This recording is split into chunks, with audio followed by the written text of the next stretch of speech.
بسم الله الرحمن الرحيم. اهلا بكم في قناه دودي 2. وصفتنا لنهار اليوم ان شاء الله راح تكون ريمان.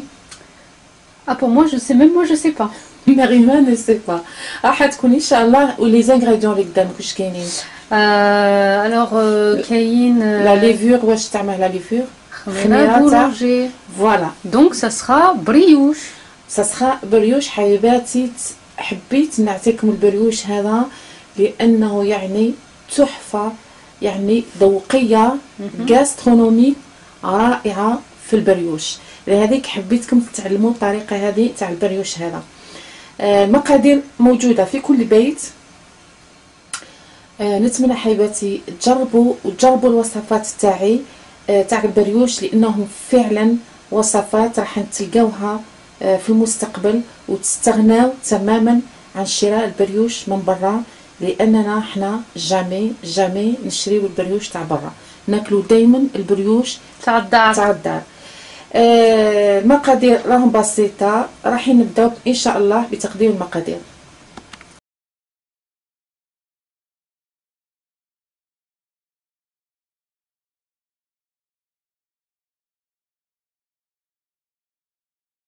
مقادير: الطحين، الفرينة أو الدقيق 4 أكواب أو 4 كيسان.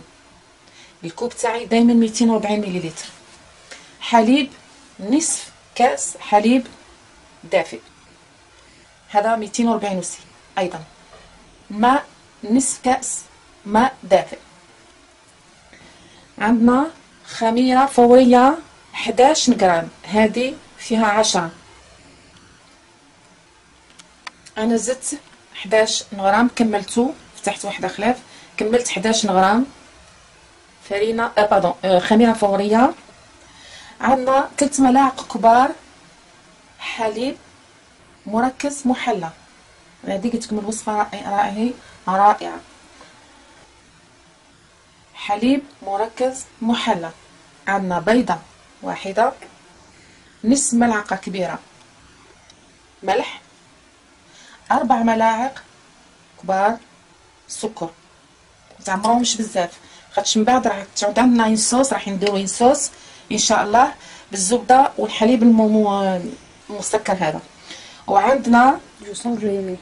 وعندنا قيس 2 ملاعق كبار زبده او مارغرين او سمن اللي عندك. حاولوا حبيباتي تدخلوا سمن لي صدقوني الذوق راح يكون اروع. انا عندي راح نديرهم في هادو ليمون. رايحين تقولوا لي دودي ما نطيبوش في الالومنيوم. حبيباتي هادو خصيصا للطهي، ماهوش الالومنيوم هذاك اللي هادو كي نشريوهم مكتوب عليهم ناريمان انف سي او انه يعني دي نورم، سي نورم اوروبيان يعني مخصص غير للطبخ ونقدروا نطيبوا فيه. شوفوا كيف يتباعوا هنا، يتباعوا انديفيديال هكذا ويتباعوا فيهم. تقدري طيبي ولا تقدري تحضري الماكله تاعك وتغطيها هنا وتحطيها في المجمد. تقدري تجمدي فيه كما تقدري طيبي فيه. شوفي هنا حاطين لك كل شوش تقدري تستعملي فيه. idéal pour les fruits, les abats, charcuterie, pâte à tarte, plat cuisiné. فوالا هادو انا ان شاء الله راح نعمل. هذا ماشي راح نستعمل الورق هذا، انا مني راحش نجمد فيهم، راح غير ساعه على ساعه نطيب فيهم ان شاء الله. هذا واش راح ندير البريوش تاع اليوم فيه. هادو راح تشوفوا الطريقه. الوقت اللي ما عندهاش هذه هذا الليمون تدير في المول الكبير ونعطي لها الطريقه كيفاه دير. تتبع الطريقه تاعي فقط، غير تكبر الحربوش فيما بعد. نبداو ناري معنا على بركه الله. سي بارتي. بسم الله. حط الحليب، الماء كل دافي. راح نستعمل الروبو، تقدري تستعملي يدك. السكر، البيضة، الحليب المركز المحلى. راح نحتاجه فيما بعد قليل من الحليب مع الزبدة لما يخمر الخبز تاعنا. راح تشوفوه طريقة رائعة الخميرة الفورية. نبدأ نضيف الفرينة دفعة واحدة، نكمل الفرينة تاعي كليا قياس صحيح.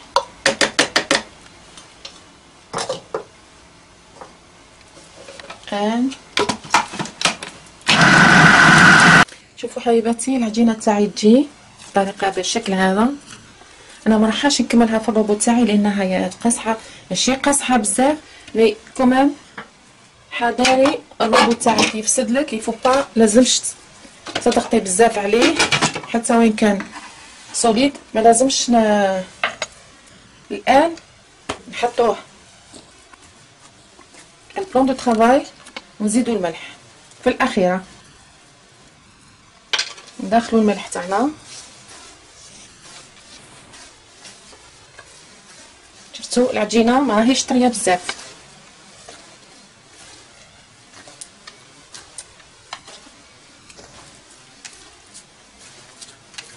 شوفوا العجينه كتكون، نحطوها في وعاء نغطوها مده 15 دقيقه. ما تنسوش بلي مازالت عندنا الزبده، 2 ملاعق زبده. لما ترتاح مده 15 دقيقه راح نرجعوا مع بعض وندخلوا الزبده في العجينه، خلوها ترتاح. بعد ما ارتاحت العجينه 15 دقيقه نضيف لها الزبده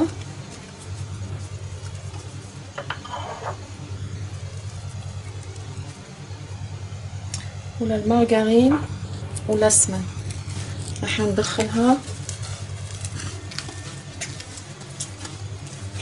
دخلنا الزبده، الان راح نحطوها تخمر يتضاعف الحجم تاعها، ونرجعوا ان شاء الله مده ساعه. الجو بارد الان، لكن انا الملاحظه حبيباتي حطوا وعاء فيه ماء مغلي، حطوا الوعاء تاعكم هذا في الفرن، الوعاء اللي فيه الماء مغلي جنب، راح ما تحكمش من با 20 دقيقه 30 دقيقه العجينه تاعكم ان شاء الله راح تخمر. نلتقي في مرحله فاسوناج او تحضير البريوش تاعنا. الان بعد ما خمرت نزلت لها الخمور تاعها، راح نوزنها، راح نقسمها كيلو 75، راح نقسمها على 4 كرات. انتي حبيبتي تحبي عينك ميزانك عينك ميزانك. الان نكورهم ونخليهم يرتاحوا 10 دقائق ونبداو ان شاء الله نخدموا فيهم.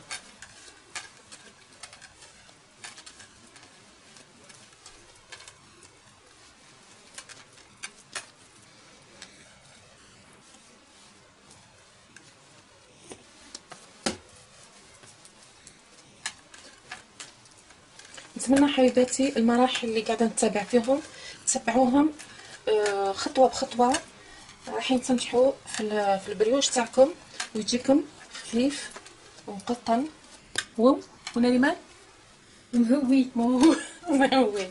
فوالا. الان بعد ما ارتاحت العجينه تاعنا، هنا في الوعاء هذا حطيت 80 غرام زبده ليكيفالون بمقدار 3 ملاعق كبار زبده، وحطيت 5 ملاعق كبار حليب مركز محلى. راح ندوبهم ونرجع لكم. الان الصلصه تاعنا راهي واجده، ندوب مليح الزبده، قلت الزبده مارغرين او سمن. نحط ملعقتين نسخن شويه ومن بعد نخليه يبرد هكذا. نحلو بالطريقه هذه.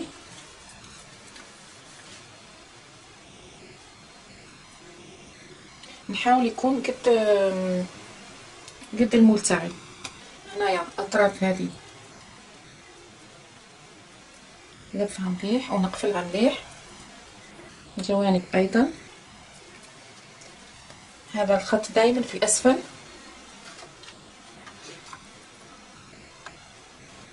نعلمو هكذا، توقف هون هاو نقفل هكا.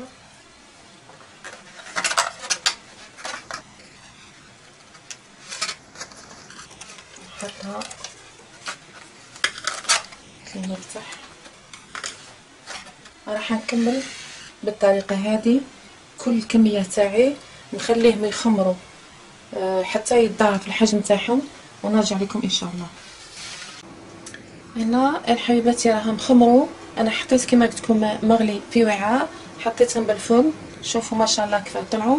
الفرن تاعي راه يسخن على 180 درجه، راح يطيبوا من 20 الى 25 دقيقه كل اخت الفرن تاعها. نتلاقاو ان شاء الله لما يطيبوا حبيباتي. ما راح نحطوا لا بياض لا حتى لا عفوا لا صفار لا حتى شيء. ملاحظه مهمه، الخليط الاول هذاك اللي حطيناه من تحت خلينا كميه قليله، راح ندهنوهم لما يخرجوا من الفرن بالخليط هذا. اظن نلتقينا لمن في صحن التقديم ان شاء الله.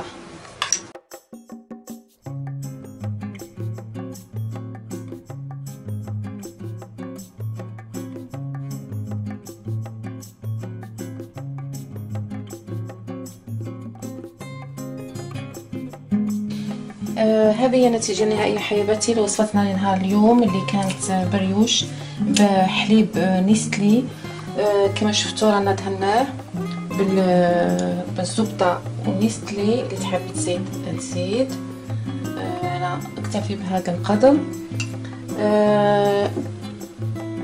تراوا راح نفتحوه مع بعض ونشوفوا كيفاه يجي. نبداو نريمان.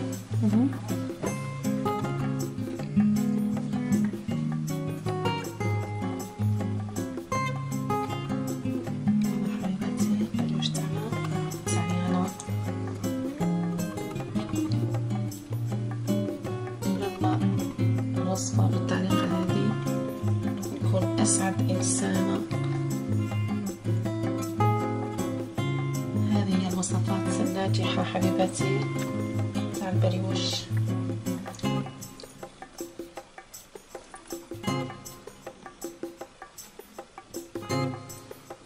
نتمنى حبيباتي وصفتنا لنهار اليوم تعجبكم، جربوها.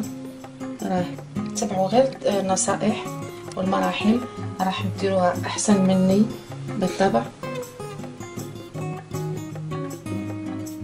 ندوق يعني كيف عجبك. ما قلتلكش خوبو تحسي بالنيستلي. فوالا اللي با ترو سكري، ماشي حلو بزاف. هذه هي وصفتنا حبيباتي، جربوها. نوع جديد او نوع اخر من مخبوزات دودي. نلتقي ان شاء الله في فيديو قادم. ما تنسوناش اللايكات والبارطاج.